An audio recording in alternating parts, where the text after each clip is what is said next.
ਇਹ ਹਫ਼ਤਾਵਾਰ ਬਾਈਬਲ ਦਾ ਦਰਸੀ ਵਾਸ Plainfield Christian Science Church Independent ਵੱਲੋਂ ਹੈ, ਜਿਹੜਾ ਨਿਊ ਜਰਸੀ ਅਮਰੀਕਾ ਵਿੱਚ ਹੈ। ਹੋਰ ਮਾਲੂਮਾਤ ਲਈ ਤੁਸੀਂ ਸਾਡੀ ਵੈਬਸਾਈਟ ਵੇਖੋ www.plainfieldcs.com। ਇਹ ਸਬਕ 19 ਜੁਲਾਈ 2020 ਐਤਵਾਰ ਦੇ ਦਿਨ ਹਫ਼ਤੇ ਦੇ ਅਖੀਰ ਉੱਤੇ ਤੁਹਾਡੇ ਪੜ੍ਹਨ ਲਈ ਤਿਆਰ ਕੀਤਾ ਗਿਆ ਹੈ। ਮਜ਼ਮੂਨ ਹਯਾਤੀ, ਸੁਨਹਿਰੀ ਮਤਨ, ਇਸਤਸਨਾ। ਤੂੰ ਖੁਦਾਵੰਦ ਆਪਣੇ ਰੱਬ ਦੇ ਨਾਲ ਮੁਹੱਬਤ ਰੱਖੀ ਤੇ ਉਹਦੀ ਗੱਲ ਸੁਣੀ ਤੇ ਉਹਦੇ ਨਾਲ ਲਿਪਟਿਆ ਰਵੀਂ, ਕਿਉਂ ਜੇ ਉਹੀ ਤੇਰੀ ਹਯਾਤੀ ਤੇ ਤੇਰੀ ਉਮਰ ਦੀ ਦਰਾਜ਼ੀ ਏ। ਜਵਾਬੀ ਪੜ੍ਹਾਈ। ਜ਼ਬੂਰ। ਐ ਖੁਦਾਵੰਦ, ਅਸਮਾਨ ਵਿੱਚ ਤੇਰੀ ਸ਼ਫਕਤ ਏ, ਤੇਰੀ ਵਫਾਦਾਰੀ ਅਫਲਾਕ ਤੀਕਰ ਉੱਚੀ ਏ, ਤੇਰੀ ਸਦਾਕਤ ਰੱਬ ਦੇ ਪਹਾੜਾਂ ਵਾਂਗਰ ਏ, ਤੇਰੇ ਹੁਕਮ ਬਹੁਤ ਹੀ ਅਮੀਕ ਨੇ। ਐ ਖੁਦਾਵੰਦ, ਤੂੰ ਇਨਸਾਨ ਤੇ ਜਾਨਵਰ ਦੋਨਾਂ ਨੂੰ ਮਹਿਫੂਜ਼ ਰੱਖਦਾ ਹੈ। ਐ ਰੱਬ, ਤੇਰੀ ਸ਼ਫਕਤ ਕਿੰਨੀ ਕੀਮਤੀ ਏ। ਬਨੀ ਆਦਮ ਤੇਰੀਆਂ ਬਾਹਾਂ ਦੇ ਪਰਛਾਵੇਂ ਹੇਠਾਂ ਪਨਾਹ ਲੈਂਦੇ ਨੇ। ਉਹ ਤੇਰੇ ਘਰ ਦੀਆਂ ਨੇਮਤਾਂ ਤੋਂ ਖੂਬ ਆਸੂਦਾ ਹੋਣਗੇ।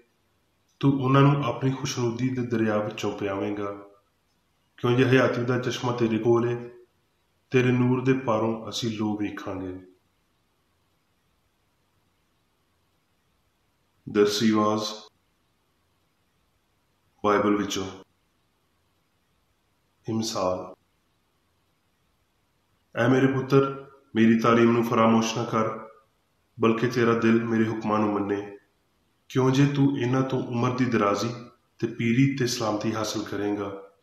ਸ਼ਫਕਤ ਤੇ ਸੱਚਾਈ ਤੇਰੇ ਤੋਂ ਵੱਖ ਨਾ ਹੋਣਗੀਆਂ, ਤੇ ਤੂੰ ਉਹਨਾਂ ਨੂੰ ਆਪਣੇ ਗਲੇ ਦਾ ਤੌਕ ਬਣਾ ਲਵੀਂ ਤੇ ਆਪਣੇ ਦਿਲ ਦੀ ਤਖਤੀ ਉੱਤੇ ਲਿਖ ਲਵੀਂ।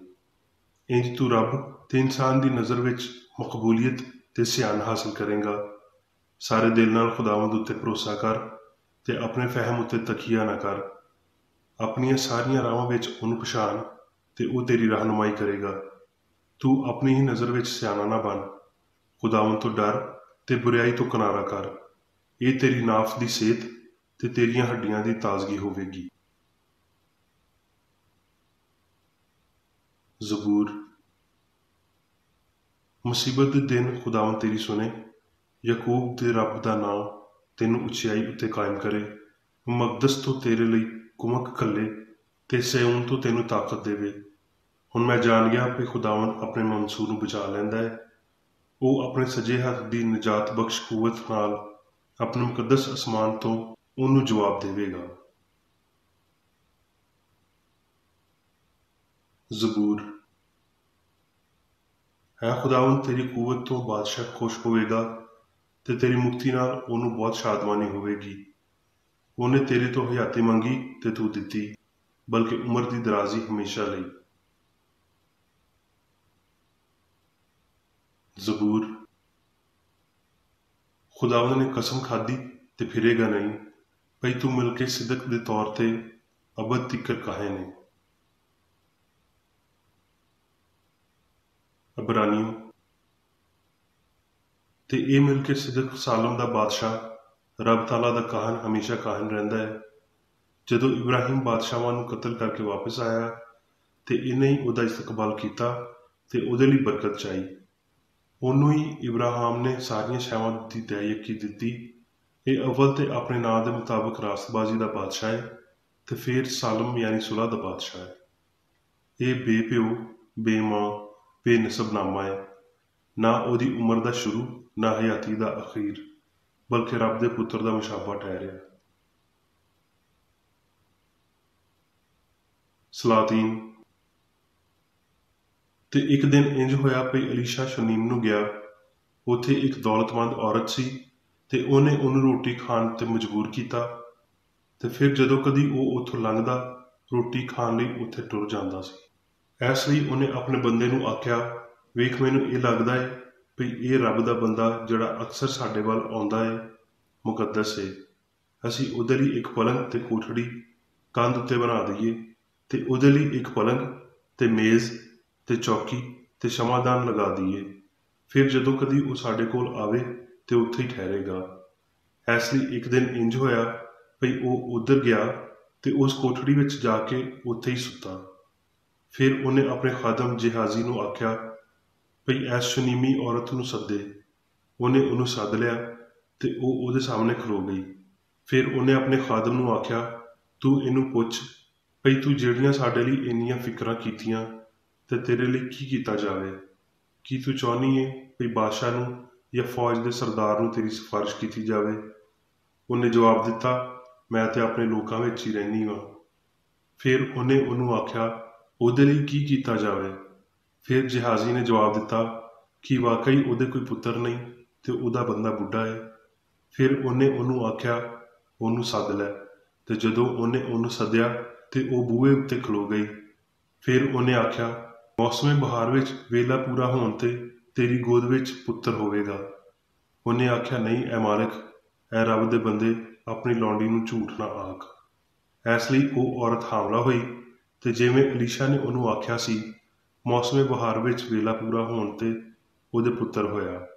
ਤੇ ਉਹ ਮੁੰਡਾ ਵੱਡਾ ਹੋਇਆ ਤੇ ਇੱਕ ਦਿਨ ਇੰਜ ਹੋਇਆ ਭਈ ਉਹ ਆਪਣੇ ਪਿਓ ਦੇ ਕੋਲ ਖੇਤ ਵੱਢਣ ਵਾਲਿਆਂ ਵਿੱਚ ਟੁਰ ਗਿਆ ਤੇ ਉਹਨੇ ਪਿਓ ਨੂੰ ਆਖਿਆ, ਹਾਏ ਮੇਰਾ ਸਿਰ, ਹਾਏ ਮੇਰਾ ਸਿਰ। ਉਹਨੇ ਉਹਨੂੰ ਆਖਿਆ, ਉਹਨੂੰ ਉਹਦੀ ਮਾਂ ਦੇ ਕੋਲ ਲੈ ਜਾਓ। ਜਦੋਂ ਉਹਨੇ ਉਹਨੂੰ ਲੈ ਕੇ ਉਹਦੀ ਮਾਂ ਦੇ ਕੋਲ ਅਪੜਾ ਦਿੱਤਾ ਤੇ ਉਹ ਉਹਦੇ ਗੋਡਿਆਂ ਉੱਤੇ ਦੁਪਹਿਰ ਤੀਕ ਬੈਠਿਆ ਰਿਹਾ। ਇਹਦੇ ਬਾਅਦ ਮਰ ਗਿਆ। ਇਹਦੇ ਬਾਅਦ ਉਹਦੀ ਮਾਂ ਨੇ ਉੱਥੇ ਜਾ ਕੇ ਉਹਨੂੰ ਰੱਬ ਦੇ ਬੰਦੇ ਦੇ ਪਲੰਗ ਉੱਤੇ ਲਟਾ ਦਿੱਤਾ ਤੇ ਬੂਹਾ ਬੰਦ ਕਰਕੇ ਬਾਹਰ ਟੁਰ ਗਈ। ਤੇ ਉਹਨੇ ਆਪਣੇ ਬੰਦੇ ਨੂੰ ਸੱਦ ਕੇ ਆਖਿਆ, ਜਲਦ ਜਵਾਨਾਂ ਵਿੱਚੋਂ ਇੱਕ ਨੂੰ ਤੇ ਗਧਿਆਂ ਵਿੱਚੋਂ ਇੱਕ ਨੂੰ ਮੇਰੇ ਲਈ ਘੱਲ, ਤਾਂ ਜੋ ਮੈਂ ਰੱਬ ਦੇ ਬੰਦੇ ਕੋਲ ਭੱਜ ਜਾਵਾਂ ਤੇ ਫਿਰ ਮੁੜ ਆਵਾਂ। ਤੇ ਜਦੋਂ ਉਹ ਉਸ ਪਹਾੜ ਉੱਤੇ ਰੱਬ ਦੇ ਬੰਦੇ ਦੇ ਕੋਲ ਆਈ ਤੇ ਉਹਦੇ ਪੈਰ ਫੜ ਲਏ ਤੇ ਜਿਹਾਜ਼ੀ ਉਹਨੂੰ ਚੁੱਕਣ ਲਈ ਨੇੜੇ ਆਇਆ, ਪਰ ਰੱਬ ਦੇ ਬੰਦੇ ਨੇ ਆਖਿਆ, ਉਹਨੂੰ ਛੱਡ ਦੇ, ਕਿਉਂ ਜੇ ਉਹਦਾ ਜੀ ਪਰੇਸ਼ਾਨ ਏ ਤੇ ਖੁਦਾਵੰਦ ਨੇ ਮੈਥੋਂ ਇਹ ਗੱਲ ਲੁਕੋਈ ਤੇ ਮੈਨੂੰ ਨਾ ਦੱਸੀ। ਤੇ ਉਹ ਆਖਣ ਲੱਗੀ, ਕੀ ਮੈਂ ਆਪਣੇ ਮਾਲਕ ਤੋਂ ਪੁੱਤਰ ਦਾ ਸਵਾਲ ਕੀਤਾ ਸੀ? ਕੀ ਮੈਂ ਨਹੀਂ ਆਖਿਆ ਸੀ ਭਈ ਮੈਨੂੰ ਧੋਖਾ ਨਾ ਦੇ? ਉਸ ਮੁੰਡੇ ਦੀ ਮਾਂ ਨੇ ਆਖਿਆ, ਖੁਦਾਵੰਦ ਦੀ ਹਯਾਤ ਦੀ ਕਸਮ ਤੇ ਤੇਰੀ ਜਾਨ ਦੀ ਸੌਗੰਧ, ਮੈਂ ਤੈਨੂੰ ਨਹੀਂ ਛੱਡਾਂਗੀ। ਫਿਰ ਉਹ ਉੱਠ ਕੇ ਉਹਦੇ ਮਗਰ ਮਗਰ ਟੁਰ ਗਿਆ। ਜਦੋਂ ਅਲੀਸ਼ਾ ਉਸ ਘਰ ਵਿੱਚ ਆਇਆ ਤੇ ਵੇਖੋ, ਉਹ ਮੁੰਡਾ ਮਰਿਆ ਹੋਇਆ ਉਹਦੇ ਪਲੰਗ ਉੱਤੇ ਪਿਆ ਸੀ। ਇਸ ਲਈ ਉਹ ਅੰਦਰ ਗਿਆ ਤੇ ਬੂਹਾ ਬੰਦ ਕਰਕੇ ਖੁਦਾਵੰਦ ਤੋਂ ਦੁਆ ਕੀਤੀ। ਉਹ ਬੱਚਾ 7 ਵਾਰ ਚਿੱਕਿਆ ਤੇ ਬੱਚੇ ਨੇ ਅੱਖਾਂ ਖੋਲ ਦਿੱਤੀਆਂ। ਫਿਰ ਉਹਨੇ ਜਿਹਾਜ਼ੀ ਨੂੰ ਸੱਦ ਕੇ ਆਖਿਆ, ਉਸ ਸ਼ੁਨੀਮੀ ਔਰਤ ਨੂੰ ਸੱਦ ਲੈ। ਇਸ ਲਈ ਉਹਨੇ ਉਹਨੂੰ ਸੱਦਿਆ ਤੇ ਜਦੋਂ ਉਹ ਉਹਦੇ ਕੋਲ ਆਈ ਤੇ ਉਹਨੇ ਉਹਨੂੰ ਆਖਿਆ, ਆਪਣੇ ਪੁੱਤਰ ਨੂੰ ਚੁੱਕ ਲੈ। ਫਿਰ ਉਹ ਅੰਦਰ ਜਾ ਕੇ ਉਹਦੇ ਪੈਰਾਂ ਵਿੱਚ ਡਿੱਗੀ ਤੇ ਧਰਤੀ ਉੱਤੇ ਸਿਰ ਸੁੱਟਿਆ। ਫਿਰ ਆਪਣੇ ਪੁੱਤਰ ਨੂੰ ਚੁੱਕ ਕੇ ਬਾਹਰ ਟੁਰ ਗਈ। ਮੁਕਾਸ਼ਵਾ। ਫਿਰ ਮੈਂ ਮੁਕੱਦਸ ਸ਼ਹਿਰ ਨਵੇਂ ਯਰੂਸ਼ਲਮ ਨੂੰ ਅਸਮਾਨ ਤੋਂ ਰੱਬ ਦੇ ਕੋਲੋਂ ਉਤਰਦੇ ਵੇਖਿਆ ਤੇ ਉਹ ਉਸ ਵਹੁਟੀ ਵਾਂਗਰ ਸੱਜਿਆ ਸੀ ਜਿਹਨੇ ਆਪਣੇ ਬੰਦੇ ਲਈ ਸ਼ਿੰਗਾਰ ਕੀਤਾ ਹੋਵੇ। ਫਿਰ ਮੈਂ ਤਖਤ ਵਿੱਚੋਂ ਕਿਸੇ ਨੂੰ ਉੱਚੀ ਆਵਾਜ਼ ਨਾਲ ਇਹ ਆਖਦੇ ਸੁਣਿਆ, ਭਈ ਵੇਖ, ਰੱਬ ਦਾ ਖੈਮਾ ਬੰਦਿਆਂ ਦੇ ਵਿਚਕਾਰ ਹੈ ਤੇ ਉਹ ਉਹਨਾਂ ਦੇ ਨਾਲ ਸਕੂਨਤ ਕਰੇਗਾ ਤੇ ਉਹ ਉਹਦੇ ਲੋਕ ਹੋਣਗੇ ਤੇ ਰੱਬ ਆਪ ਉਹਨਾਂ ਦੇ ਨਾਲ ਰਹੇਗਾ ਤੇ ਉਹਨਾਂ ਦਾ ਰੱਬ ਹੋਵੇਗਾ ਤੇ ਉਹ ਉਹਨਾਂ ਦੀਆਂ ਅੱਖੀਆਂ ਦੇ ਸਾਰੇ ਅਥਰੂ ਪੂੰਝ ਦੇਵੇਗਾ। ਇਹਦੇ ਤੋਂ ਬਾਅਦ ਨਾ ਮੌਤ ਰਵੇਗੀ, ਨਾ ਵੈਨ ਰਵੇਗਾ, ਨਾ ਰੋਣਾ ਧੋਣਾ, ਨਾ ਪੀੜ। ਪਹਿਲੀਆਂ ਸ਼ੈਵਾਂ ਜਾਂਦੀਆਂ ਰਹੀਆਂ। ਜ਼ਬੂਰ। ਯਕੀਨਨ ਭਲਾਈ ਤੇ ਰਹਿਮਤ ਸਾਰੀ ਉਮਰ ਮੇਰੇ ਨਾਲ ਰਹਿਣਗੀਆਂ ਤੇ ਮੈਂ ਹਮੇਸ਼ਾ ਖੁਦਾਵੰਦ ਦੇ ਘਰ ਵਿੱਚ ਸਕੂਨਤ ਕਰਾਂਗਾ। ਹੁਣ ਮੈਂ ਮੀਰ ਬੇਕਰ ਰੈਡੀ ਦੀ ਲਿਖੀ ਹੋਈ ਕ੍ਰਿਸਚਨ ਸਾਇੰਸ ਦੀ ਦਰਸੀ ਕਿਤਾਬ ਸਾਇੰਸ ਤੇ ਸਿਹਤ ਆਇਤਾਂ ਦੀ ਕੁੰਜੀ ਦੇ ਨਾਲ ਵਿੱਚੋਂ ਲਈਆਂ ਹੋਈਆਂ ਲਿਖਾਈਆਂ ਪੜ੍ਹਾਂਗਾ। ਸਾਇੰਸ ਤੇ ਸਿਹਤ। ਸਾਨੂੰ ਇਹ ਯਾਦ ਰੱਖਣਾ ਚਾਹੀਦਾ ਹੈ ਭਈ ਹਯਾਤੀ ਰੱਬ ਹੈ ਤੇ ਇਹ ਭਈ ਰੱਬ ਕਾਦਰ ਮੁਤਲਕ ਹੈ। ਇਹ ਸਮਝ ਭਈ ਹਯਾਤੀ ਰੱਬ ਰੂਹ ਹੈ। ਹਯਾਤੀ ਦੀ ਨਾਮੁਕਣ ਵਾਲੀ ਅਸਲੀਅਤ ਉੱਤੇ, ਉਹਦੀ ਕੁਦਰਤ ਤੇ ਲਾਫਾਨੀਅਤ ਉੱਤੇ ਯਕੀਨ ਰੱਖਣ ਨਾਲ ਸਾਡੇ ਦਿਨ ਲੰਮੇ ਕਰਦਾ ਹੈ। ਈਮਾਨ ਇੱਕ ਸਮਝੇ ਹੋਏ ਅਸੂਲ ਉੱਤੇ ਇਨਸਾਰ ਕਰਦਾ ਹੈ। ਇਹ ਅਸੂਲ ਬਿਮਾਰ ਨੂੰ ਠੀਕ ਕਰਦਾ ਤੇ ਬਰਦਾਸ਼ਤ ਤੇ ਸ਼ੈਵਾਂ ਹਮਾਹੰਗ ਮਰਹਲਿਆਂ ਨੂੰ ਜ਼ਾਹਿਰ ਕਰਦਾ ਹੈ। ਇਸ ਮੁਕੱਦਸ ਬਦਨ ਨੂੰ ਢਾਹ ਦਿਓ ਤੇ ਮੈਂ ਰੂਹ ਇਹਨੂੰ 3 ਦਿਨਾਂ ਵਿੱਚ ਖਿਲਾਰ ਦੇਵਾਂਗਾ। ਆਪਣੇ ਇਸ ਸਾਇੰਸੀ ਬਿਆਨ ਦੇ ਨਾਲ ਸਖਤ ਮੁਤਾਬਕਤ ਵਿੱਚ ਆਪਣੇ ਮਸਲੂਬ ਹੋਣ ਤੋਂ ਬਾਅਦ ਜ਼ਾਹਰ ਹੋਣ ਨਾਲ ਯਿਸੂ ਨੇ ਇਹ ਸਾਬਤ ਕੀਤਾ ਵੀ ਹਯਾਤੀ ਰੱਬ ਏ। ਇਹ ਇੰਝ ਹੀ ਏ ਜਿਵੇਂ ਉਹਨੇ ਆਖਿਆ ਹੋਵੇ, ਮੈਂ ਹਯਾਤੀ, ਮਵਾਦ ਤੇ ਸੰਸਾਰ ਦੀ ਜ਼ਹਾਨਤ ਬਰਬਾਦ ਕਰਨ ਵਾਲਾ ਮਾਦਾ ਨਹੀਂ ਹਾਂ। ਉਹ ਜਾਣਦਾ ਸੀ ਭਈ ਮਾਦੇ ਵਿੱਚ ਹਯਾਤੀ ਨਹੀਂ ਏ ਤੇ ਇਹ ਭਈ ਅਸਲੀ ਹਯਾਤੀ ਰੱਬ ਏ। ਇਸੇ ਲਈ ਉਹ ਆਪਣੀ ਰੂਹਾਨੀ ਹਯਾਤੀ ਤੋਂ ਵੱਖ ਨਹੀਂ ਕੀਤਾ ਜਾ ਸਕਦਾ, ਜਿਵੇਂ ਰੱਬ ਖਤਮ ਨਹੀਂ ਕੀਤਾ ਜਾ ਸਕਦਾ। ਜਦੋਂ ਜ਼ਾਹਰੀ ਤੌਰ ਤੇ ਮਾਦੀ ਵਜੂਦੀਅਤ ਦੀ ਹੱਦਾਂ ਦੇ ਨੇੜੇ ਮੌਤ ਦੀ ਵਾਦੀ ਦੇ ਪਰਛਾਵੇਂ ਹੇਠਾਂ ਪਹਿਲਾਂ ਤੋਂ ਖਲੋਤੇ ਹੋਏ ਮੈਂ ਇਲਾਹੀ ਸਾਇੰਸ ਵਿੱਚੋਂ ਇਹ ਸੱਚਾਈਆਂ ਸਿੱਖੀਆਂ ਨੇ ਭਈ ਸਾਰੇ ਸੱਚੇ ਬੰਦੇ ਰੱਬ ਯਾਨੀ ਇਲਾਹੀ ਸਿਆਣ ਵਿੱਚ ਨੇ ਤੇ ਇਹ ਭਈ ਹਯਾਤੀ, ਸੱਚਾਈ ਤੇ ਮੁਹੱਬਤ ਕਾਦਰ ਮੁਤਲਕ ਤੇ ਅਜ਼ਲੀ ਨੇ। ਭਈ ਸੱਚਾਈ ਦਾ ਮੁਖਾਲਫ, ਜਿਹਨੂੰ ਗਲਤੀ, ਬਿਮਾਰੀ, ਮੌਤ ਆਖਿਆ ਜਾਂਦਾ ਹੈ, ਮਾਦੀ ਸੋਚ ਦੀ ਝੂਠੀ ਮਾਦੀ ਸਿਆਣ ਦੀ ਝੂਠੀ ਗਵਾਹੀ ਹੈ। ਭਈ ਇਸ ਝੂਠੀ ਸਿਆਣ ਵਿੱਚ ਈਮਾਨ ਦੇ ਲਿਹਾਜ਼ ਨਾਲ ਮਾਦੀ ਸੋਚ ਦੀ ਨਫਸੀ ਹਾਲਤ ਸ਼ਾਮਲ ਹੁੰਦੀ ਹੈ, ਜਿਹਨੂੰ ਨਾਮ ਦੀ ਸਿਆਣ ਮਾਦਾ ਆਖਦੀ ਹੈ। ਇਸ ਤਰ੍ਹਾਂ ਰੂਹ ਦੀ ਅਸਲੀ ਸਿਆਣ ਰੁਕ ਜਾਂਦੀ ਹੈ। ਇੰਨੇ ਮੁਸਤਕਿਲ ਤੌਰ ਤੇ ਉਸ ਝੂਠੇ ਫਹਿਮ ਨੂੰ ਮਹਿਸੂਸ ਕਰਨ ਨਾਲ ਜਿਹੜਾ ਸਾਡੇ ਬਦਨ ਵਿੱਚ ਹੈ, ਫਿਰ ਵੀ ਇਸ ਅਸਲੀਅਤ ਨੂੰ ਯਾਦ ਰੱਖਣ ਨਾਲ ਭਈ ਰੱਬ ਸਾਡੀ ਹਯਾਤੀ ਹੈ, ਅਸੀਂ ਉਹਨਾਂ ਦਿਨਾਂ ਦੀ ਆਸ ਵਿੱਚ ਲੜਖੜਾ ਸਕਦੇ ਹਾਂ ਜਿਨ੍ਹਾਂ ਵਿੱਚ ਸਾਨੂੰ ਇਹ ਆਖਣਾ ਚਾਹੀਦਾ ਹੈ ਭਈ ਇਹਨਾਂ ਤੋਂ ਮੈਨੂੰ ਕੁਝ ਖੁਸ਼ੀ ਨਹੀਂ। ਇੱਕ ਮਾਂ ਨੂੰ ਕੁਝ ਸਾਲਾਂ ਦੇ ਥੋੜ੍ਹੇ ਜਿਹੇ ਵੇਲੇ ਲਈ ਉਹਦਾ ਬੱਚਾ ਦਿੰਦਿਆਂ ਹੋਏ ਤੇ ਫਿਰ ਮੌਤ ਦੇ ਜ਼ਰੀਏ ਉਹਨੂੰ ਵਾਪਸ ਲੈਂਦਿਆਂ ਹੋਏ ਕੀ ਰੱਬ ਬਿਮਾਰੀ ਘੱਲਦਾ ਹੈ? ਜੋ ਕੁਝ ਰੱਬ ਪਹਿਲਾਂ ਤੋਂ ਬਣਾ ਚੁੱਕਿਆ ਹੈ ਕੀ ਉਹਨੂੰ ਦੁਬਾਰਾ ਨਵਾਂ ਕਰ ਰਿਹਾ ਹੈ? ਸਹੀਫੇ ਇਸ ਨੁਕਤੇ ਉੱਤੇ ਇਹ ਵਾਜ਼ਿਹ ਕਰਦਿਆਂ ਹੋਏ ਹਤਮੀ ਨੇ ਭਈ ਉਹਦਾ ਕੰਮ ਪੂਰਾ ਹੋ ਗਿਆ ਸੀ। ਰੱਬ ਲਈ ਕੁਝ ਵੀ ਨਵਾਂ ਨਹੀਂ ਹੈ ਤੇ ਇਹ ਸਭ ਕੁਝ ਚੰਗਾ ਸੀ। ਕੀ ਇਹ ਇਨਸਾਨ ਯਾਨੀ ਰੱਬ ਦੀ ਰੂਹਾਨੀ ਸ਼ਬੀਹ ਤੇ ਸੂਰਤ ਲਈ ਕੋਈ ਪੈਦਾਇਸ਼ ਜਾਂ ਮੌਤ ਹੋ ਸਕਦੀ ਹੈ? ਬਿਮਾਰੀ ਤੇ ਮੌਤ ਨੂੰ ਘੱਲਣ ਦੀ ਬਜਾਏ ਰੱਬ ਇਹਨਾਂ ਨੂੰ ਬਰਬਾਦ ਕਰਦਾ ਹੈ ਤੇ ਮਾਮੂਲੀ ਲਾਫਾਨੀਅਤ ਲਿਆਉਂਦਾ ਹੈ। ਹਯਾਤੀ ਹਮੇਸ਼ਾ ਮਾਦੇ ਤੋਂ ਆਜ਼ਾਦ ਸੀ, ਹੈ ਤੇ ਹਮੇਸ਼ਾ ਰਹੇਗੀ, ਕਿਉਂਕਿ ਹਯਾਤੀ ਰੱਬ ਹੈ ਤੇ ਇਨਸਾਨ ਰੱਬ ਦਾ ਤਸੱਵਰ ਹੈ, ਜਿਹਨੂੰ ਮਾਦੇ ਨਹੀਂ ਬਲਕਿ ਰੂਹਾਨੀ ਤੌਰ ਤੇ ਬਣਾਇਆ ਗਿਆ ਸੀ ਤੇ ਉਹਦੇ ਲਈ ਫਨਾਹ ਹੋਣ ਜਾਂ ਤਬਾਹ ਹੋਣ ਦੀ ਸ਼ਰਤ ਨਹੀਂ ਹੈ। ਜ਼ਬੂਰ ਦੇ ਲਿਖਾਰੀ ਨੇ ਆਖਿਆ, ਤੂੰ ਉਹਨੂੰ ਆਪਣੇ ਹੱਥ ਦੀਆਂ ਬਣੀਆਂ ਹੋਈਆਂ ਛਾਵਾਂ ਉੱਤੇ ਇਖਤਿਆਰ ਦਿੱਤਾ ਹੈ, ਤੂੰ ਸਭ ਕੁਝ ਉਹਦੇ ਪੈਰਾਂ ਹੇਠਾਂ ਕਰ ਦਿੱਤਾ ਹੈ। ਬਿਮਾਰੀ, ਪਾਪ ਤੇ ਮੌਤ ਹਯਾਤੀ ਦੇ ਫਲ ਨੇ। ਇਹ ਬੇਅੰਗੀਆਂ ਨੇ ਜਿਨ੍ਹਾਂ ਨੂੰ ਸੱਚਾਈ ਬਰਬਾਦ ਕਰਦੀ ਹੈ। ਕਾਮਲੀਅਤ ਗੈਰ ਕਾਮਲੀਅਤ ਨੂੰ ਹਯਾਤੀ ਨਹੀਂ ਦਿੰਦੀ, ਕਿਉਂ ਜੇ ਰੱਬ ਨੇਕ ਤੇ ਸਾਰੇ ਜਾਨਦਾਰਾਂ ਦਾ ਸਰਚਸ਼ਮਾ ਹੈ, ਉਹ ਇਖਲਾਕੀ ਜਾਂ ਬਦਨੀ ਬਦਸੂਰਤੀ ਪੈਦਾ ਨਹੀਂ ਕਰਦਾ। ਇਸ ਲਈ ਅਜਿਹਾ ਵਿਗਾੜ ਅਸਲੀ ਨਹੀਂ ਬਲਕਿ ਨਜ਼ਰ ਦਾ ਧੋਖਾ ਤੇ ਗਲਤੀ ਦਾ ਸਰਾਬ ਹੈ। ਇਲਾਹੀ ਸਾਇੰਸ ਇਹਨਾਂ ਵੱਡੀਆਂ ਅਸਲੀਅਤਾਂ ਨੂੰ ਜ਼ਾਹਿਰ ਕਰਦੀ ਹੈ। ਇਹਨਾਂ ਦੀ ਨਿਉ ਉੱਤੇ ਕਿਸੇ ਵੀ ਸ਼ਕਲ ਵਿੱਚ ਨਾ ਗਲਤੀ ਤੋਂ ਡਰਦਿਆਂ ਹੋਏ ਨਾ ਹੀ ਉਹਦੀ ਤਾਬੇਦਾਰੀ ਕਰਦਿਆਂ ਹੋਏ ਯਿਸੂ ਨੇ ਹਯਾਤੀ ਦਾ ਇਜ਼ਹਾਰ ਕੀਤਾ। ਸਾਇੰਸ ਵਿੱਚ ਇਨਸਾਨ ਨਾ ਜਵਾਨ ਹੈ ਨਾ ਬੁੱਢਾ, ਉਹਦੇ ਵਿੱਚ ਨਾ ਪੈਦਾਇਸ਼ ਹੈ ਨਾ ਮੌਤ ਹੈ। ਇਹ ਸੋਚਣ ਦੀ ਗਲਤੀ ਵੀ ਅਸੀਂ ਬੁੱਢੇ ਹੋ ਰਹੇ ਹਾਂ ਤੇ ਇਸ ਫਰੇਬ ਨਜ਼ਰੀ ਨੂੰ ਖਤਮ ਕਰਨ ਦੇ ਫਾਇਦੇ ਇੱਕ ਅੰਗਰੇਜ਼ ਖਾਤੂਨ ਦੀ ਤਾਰੀਖ ਤੋਂ ਲੈ ਗਏ ਇੱਕ ਖਾਕੇ ਵਿੱਚ ਬਿਆਨ ਕੀਤੇ ਗਏ ਨੇ, ਜਿਹੜੇ ਲੰਦਨ ਦੇ ਤਿੱਬੀ ਮੈਗਜ਼ੀਨ, ਜਿਹਨੂੰ ਲੀਨਿਸਟ ਆਖਿਆ ਜਾਂਦਾ ਹੈ, ਵਿੱਚ ਛਾਇਆ ਹੋਏ। ਆਪਣੀ ਹਯਾਤੀ ਦੇ ਸ਼ੁਰੂ ਦੇ ਵਰ੍ਹਿਆਂ ਵਿੱਚ ਆਪਣੀ ਮੁਹੱਬਤ ਤੋਂ ਮਾਯੂਸ ਹੋ ਕੇ ਉਹ ਪਾਗਲ ਹੋ ਗਈ ਤੇ ਵੇਲੇ ਦੇ ਸਾਰੇ ਵਾਕਿਆਤ ਭੁੱਲ ਗਈ, ਇਹ ਮੰਨਦਿਆਂ ਹੋਏ ਭਈ ਉਹ ਹਲੇ ਵੀ ਉਸੇ ਵੇਲੇ ਵਿੱਚ ਜੀ ਰਹੀ ਏ ਜਦੋਂ ਉਹ ਆਪਣੇ ਮਹਿਬੂਬ ਤੋਂ ਵੱਖ ਹੋਈ ਸੀ। ਵਰ੍ਹਿਆਂ ਨੂੰ ਮੱਦੇਨਜ਼ਰ ਰੱਖਦਿਆਂ ਹੋਏ ਉਹ ਹਰ ਰੋਜ਼ ਖਿੜਕੀ ਵਿੱਚ ਆਪਣੇ ਮਹਿਬੂਬ ਦੇ ਆਉਣ ਦੀ ਉਡੀਕ ਵਿੱਚ ਖਲੋਤੀ ਰਹਿੰਦੀ। ਇਸ ਜ਼ਹਿਨੀ ਕੈਫੀਅਤ ਵਿੱਚ ਉਹ ਹਮੇਸ਼ਾ ਜਵਾਨ ਹੀ ਰਹੀ। ਵੇਲੇ ਦਾ ਸ਼ਾਉਰ ਨਾ ਰੱਖਦਿਆਂ ਹੋਏ ਉਹ ਜ਼ਾਹਰੀ ਤੌਰ ਤੇ ਬੁੱਢੀ ਨਾ ਹੋਈ। ਕੁਝ ਅਮਰੀਕੀ ਮੁਸਾਫਰਾਂ ਨੇ ਉਹਨੂੰ ਜਦੋਂ ਵੇਖਿਆ ਤੇ ਉਹ 74 ਵਰ੍ਹਿਆਂ ਦੀ ਸੀ ਤੇ ਉਹ ਉਹਨੂੰ ਜਵਾਨ ਸਮਝਦੇ ਰਹੇ। ਉਹਦੇ ਮੁਖੜੇ ਉੱਤੇ ਝੁਰੀਆਂ ਨਹੀਂ ਸੀ, ਕੋਈ ਸ਼ਿਕਨ ਨਹੀਂ, ਨਾ ਵਾਲ ਚਿੱਟੇ ਹੋਏ ਬਲਕਿ ਜਵਾਨੀ ਨੇ ਬੜੀ ਨਰਮੀ ਨਾਲ ਉਹਦੀਆਂ ਗੱਲਾਂ ਤੇ ਪਲਕਾਂ ਉੱਤੇ ਪੈਰ ਜਮਾਏ ਸੀ। ਉਹ ਲੋਕ ਜਿਹੜੇ ਉਹਦੀ ਤਾਰੀਖ ਤੋਂ ਨਾਵਾਕਿਫ ਸੀ, ਜਦੋਂ ਉਹਨਾਂ ਨੂੰ ਉਹਦੀ ਉਮਰ ਦਾ ਅੰਦਾਜ਼ਾ ਲਾਉਣ ਲਈ ਆਖਿਆ ਗਿਆ ਤੇ ਉਹ ਅੰਦਾਜ਼ਾ ਲਾਉਂਦੇ ਭਈ ਉਹ 20 ਵਰ੍ਹਿਆਂ ਤੋਂ ਘੱਟ ਉਮਰ ਦੀ ਹੋਵੇਗੀ। ਆਪਣੇ ਆਪ ਨੂੰ ਜਵਾਨ ਸਮਝਦਿਆਂ ਹੋਏ ਉਹ ਬੁੱਢੀ ਨਾ ਹੋ ਸਕੀ, ਕਿਉਂ ਜੇ ਜ਼ਿਹਨੀ ਕੈਫੀਅਤ ਬਦਨੀ ਕੈਫੀਅਤ ਉੱਤੇ ਹਾਕਮ ਹੁੰਦੀ ਹੈ। ਨਾਮੁਮਕਿਨਾਤ ਕਦੀ ਵਾਕਿਆ ਨਹੀਂ ਹੁੰਦੇ। ਪਿਛਲੇ ਵਾਕਿਏ ਦੀ ਤਰ੍ਹਾਂ ਇੱਕ ਵਾਕਿਆ 74 ਵਰ੍ਹੇ ਦੀ ਉਮਰ ਵਿੱਚ ਵੀ ਜਵਾਨ ਹੋਣ ਨੂੰ ਮੁਮਕਿਨ ਸਾਬਤ ਕਰਦਾ ਹੈ, ਤੇ ਇਸ ਮਿਸਾਲ ਦੀ ਅਸਲੀਅਤ ਇਸ ਗੱਲ ਨੂੰ ਜ਼ਾਹਿਰ ਕਰਦੀ ਹੈ ਭਈ ਫਰਸੂਦਗੀ ਕਾਨੂੰਨ ਦੇ ਮੁਤਾਬਕ ਨਹੀਂ, ਤੇ ਨਾ ਇਹ ਫਿਤਰਤ ਦੀ ਲੋੜ ਹੈ, ਬਲਕਿ ਇਹ ਇੱਕ ਭਰਮ ਹੈ।